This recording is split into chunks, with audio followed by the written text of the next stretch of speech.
Bonjour les amis, parlons de la Bible, et puisque la Bible du début jusqu'à la fin ne parle que de Jésus-Christ, parlons de Jésus-Christ. On va parler de la Pâque aujourd'hui, on a déjà commencé à parler de la Pâque. Alors je vais faire un truc très mauvais. Je vais faire une introduction, ça va être le deuxième épisode, c'est là où je fais l'introduction.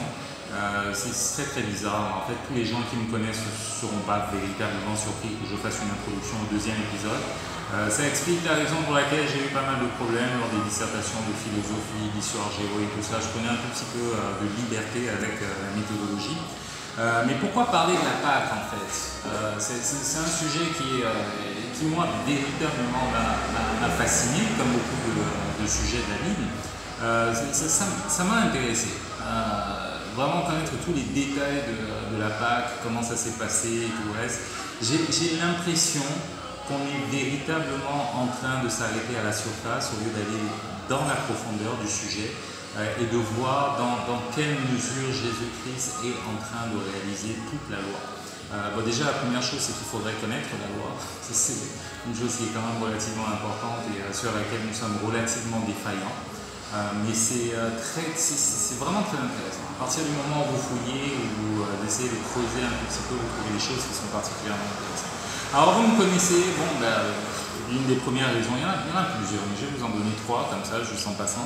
La première, c'est tous les sujets dont on parle très peu me fascinent, tous les livres dont on parle très peu me fascinent. Moi, ça m'intéresse, j'écoute le docteur Stephen Jones, j'écoute le pasteur Joseph Prince, j'écoute également le pasteur Macaulay, Joshua Macaulay. Et en fait, après avoir écouté tous ces gens, il y avait un site web aussi qui était très intéressant, c'était JesusPlusNothing.org. Et vraiment, après avoir écouté tous ces gens, je peux vous parler d'Exode 12, probablement pendant 24 heures. Et la beauté de Exode 12, c'est qu'il y a en fait beaucoup plus de choses à dire que les 24 heures que j'aurais à utiliser pour vous en parler. Exode 12 particulièrement intéressant, l'institution de la Pâque. Exode 13 absolument incroyable, ça c'est sur les fils premiers-nés, pourquoi les fils premiers-nés doivent être consacrés au Seigneur, comment ils doivent être consacrés au Seigneur. C'est vraiment des choses qui me passionnent, mais c'est pareil, je veux dire Amos, j'ai pas encore lu Amos, mais enfin je l'ai lu, mais sans véritablement le lire, sans véritablement comprendre. Donc, ça me passionne, c'est une chose véritablement qui m'intéresse, et véritablement on est en train de parler de Jésus-Christ à l'intérieur de la Pâque. Si on ne parle pas de Jésus-Christ lors de la Pâque, où est-ce qu'on va en parler? C'est vraiment un sujet qui est absolument fascinant. De l'autre côté, ce que j'apprécie énormément, c'est vraiment la précision de la Pâque. Je ne sais pas si je vais réussir à vous retranscrire à quel point la Pâque est vraiment quelque chose de particulièrement précis et de bien orchestré. Que en fait, du début jusqu'à la fin, Dieu savait ce qu'il faisait, Jésus-Christ savait exactement dans quoi il s'était engagé, et en fait, il n'y a vraiment aucun élément qui est en train de manquer dans la chose. Par exemple, c'est un événement qui est décrit depuis la création. Je ne sais pas si vous réalisez. On est en train de parler de... je vais vous le lire le passage, tiens. C'est pas dans mes notes, mais je vais vous le trouver. Donc on a le péché d'Adam et on se retrouve donc avec... alors il dit à la femme, ça c'est Genèse 3, le verset 16, il dit à la femme, j'augmenterai la souffrance de tes grossesses, tu enfanteras avec douleur, avec tes désirs se porteront vers ton mari, et il dominera sur toi. C'est le verset 15 qui est intéressant, excusez-moi. Je mettrai une inimitié entre toi et la femme, entre ta postérité et sa postérité, celle-ci t'écrasera la tête et tu lui blesseras le talon. Pour ça, on est en train de regarder, de se dire, ok, il va lui blesser le talon, formidable, le serpent qui mord le talon. Mais en fait, là, dans ce passage-là, on est en train de parler de la crucifixion. Parce que lorsqu'on parle de la crucifixion, on voit une pointe, une énorme pointe, vous avez vu le film, La Passion du Christ, une énorme pointe, qui justement est en train de percer, d'écraser le talon de Jésus-Christ. Donc vous voyez que depuis le début, vraiment, on est encore dans le jardin et tout ça, l'événement est déjà prédit. Et il y a plein d'autres choses également, quand vous lisez Ésaïe 53 par exemple, c'est vraiment incroyable que les gens aient envie de sortir de là en se disant il me faut une prophétie sur ce qui va se passer dans ma vie de demain. Parce qu'on a un Dieu qui a prédit un événement 700 ans à l'avance. 700 ans à l'avance, je ne sais pas si vous réalisez. On se trouve avec Ésaïe 53 qui est en train de décrire exactement les souffrances dans lesquelles le Christ est en train de passer. On a Psaume 22 qui décrit exactement, quasiment mot pour mot, ce que Jésus-Christ va dire à la croix. Ce qu'il va subir, quelles sont les souffrances qu'il va avoir, c'est absolument incroyable. Absolument incroyable. Donc, c'est vraiment très précis, hein. C'est quelque chose d'absolument incroyable. Et lorsque vous voyez la sortie d'Égypte, par exemple, la sortie d'Égypte également, ça c'est une autre chose qui est absolument incroyable et qui est bien orchestrée. Vous réaliserez que en fait, on se retrouve avec 10 plaies. Donc, on a le Nil qui est changé en sang, on a les grenouilles, et puis on a un certain nombre, je n'ai pas le détail en tête, mais bon, vous pouvez lire toutes les plaies dans l'Exode et tout ce qui est en train de se passer. Moi, personnellement, je pense qu'à partir du moment où les criquets sont en train de venir, pour moi c'est fini. Hein. Je dis à Moïse, ok, prends ton peuple et va-t'en. Moi, je ne suis pas particulièrement intéressé, je n'ai pas envie de me battre contre ce Dieu qui fait venir les criquets, qui fait venir les grenouilles, personnellement, je ne suis pas intéressé par ça. Mais Dieu sait que Pharaon va attendre jusqu'à la 10e plaie, okay, jusqu'à la 10e plaie, donc la 10e plaie qui constitue le fils aîné, et la mort des fils aînés, pardon. Et en fait, le principe est simple, hein, c'est tout simplement que Moïse se présente devant Pharaon et lui dit « Israël est mon fils premier-né, laisse sortir mon fils premier-né.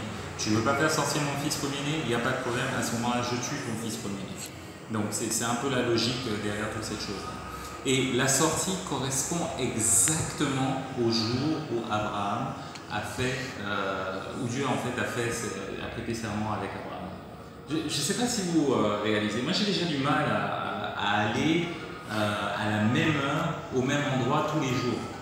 Ça c'est déjà un truc qui est particulièrement difficile pour moi. Si vous me dites tous les jours à 8h15 on t'attend à tel endroit, je pense qu'il y a un moment où j'y serai pas. Mais organiser ce genre de choses à des centaines d'années, c'est absolument incroyable. 400 ans plus tard. Et on se retrouve avec Pharaon qui pense qu'il est en train de contrôler la situation. Mais en fait, on a fait sortir le peuple d'Égypte exactement au moment où Dieu voulait le faire sortir. Je ne sais pas si vous réalisez à quel point c'est absolument exceptionnel de voir comment tout est mis en scène, de voir comment Dieu est en train de tout organiser. Et finalement, croire que toutes ces choses-là sont des coïncidences, c'est ça en fait, hein, la foi. La foi, c'est de dire ce sont des coïncidences. Parce que moi, quand je suis en train de regarder ça, je suis en train de me dire c'est pas possible qu'il y ait une coïncidence qui soit aussi grande. Donc en fait, il y avait un pasteur qui était en train de dire il faut beaucoup de foi pour être athée.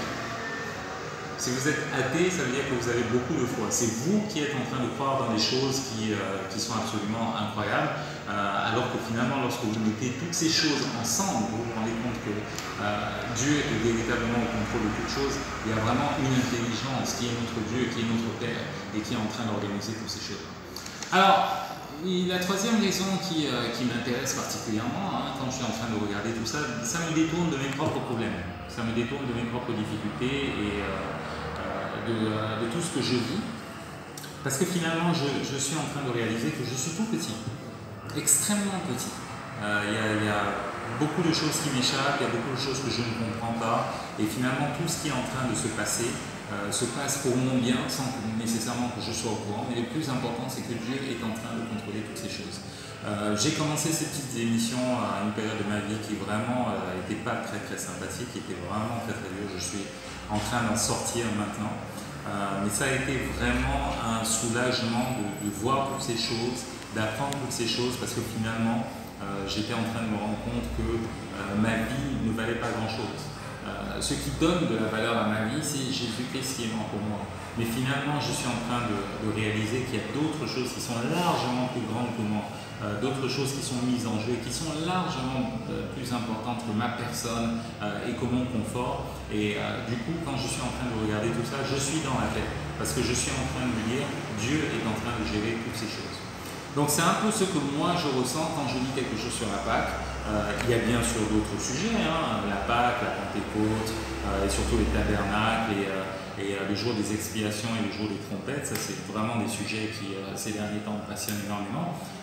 Mais tout ça pour dire que finalement, quand je suis en train de regarder tout ça, ça me fait très plaisir de savoir que Dieu contrôle toutes ces choses. Et normalement, lorsque vous êtes en train de regarder ça, vous devriez également avoir la même sensation, que finalement Dieu gère votre vie et que vous êtes en train de regarder dans la difficulté. Mais moi, je peux vous dire que Dieu a été au-delà de la difficulté. Il nous a envoyé Jésus-Christ de telle sorte que lui puisse nous dire par son Saint-Esprit que tout va bien. Tout va bien. À partir du moment où vous avez cette certitude, je pense que vous avez véritablement compris la signification de la Pâque. Voilà, ce sera tout pour cette fois-ci, et puis on continuera. Donc, je vous ai fait l'introduction au deuxième épisode, on continuera au troisième épisode et on parlera un tout petit peu plus de la Pâque per se. Portez-vous bien.